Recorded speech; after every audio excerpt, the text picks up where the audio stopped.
Yan kaya ang ano? Yan kaya may masarap na kainan dito? Kasi nagugutom na ako eh.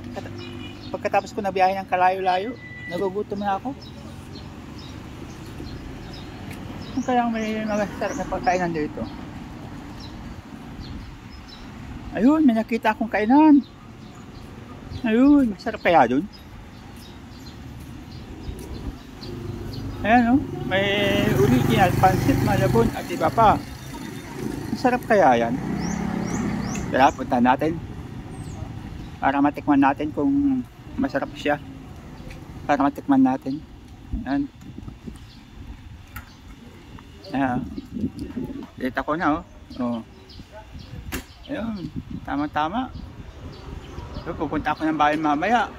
Yan, dyan, bayan. Uy, meron pala silang take out for delivery oh. May take out and delivery sila. Masubukan nga ito.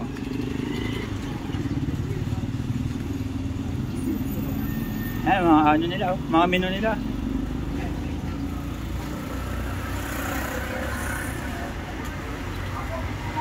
Ayan, tayo ng mga menu. Masubukan nga kung masarap tong ano nila dito, kainan nila. Ayan, hinihintay ko na lang yung naka-order na tayo. Hinihintay ko na lang yung order natin. Naghahanap kami ng malamig na lugar. Ayan. Ayan, duwatin na yung order natin. Oh. Wala siya. Ay, mahal. Oh, diba? Sa kailang 120 man sir ka? Dalawa. Adwa rin 120. Kamang Ayan yung order natin, duwatin na. Kaya Kami wala. matitikman na natin kung pero nag-serve me man na may 120. gaano kasarap ano na pansit dito. Ay, good for 3 lang. Ayun oh, meron silang merong empanada. Ito yung empanada oh, sarap nito. Panadong panalo, chicken empanada. So guys, meron din silang Lagyan mo lang dito. turon. Mas masarap to kaysa turon ng SM. Turon ng SM, ayaw pa nang bumili doon, matigas. Tay, ama to, si tatay ko sa naging, yung pa na.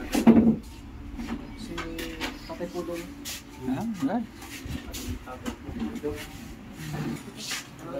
Yan yung kanilang mga sizes ng kanilang mami no?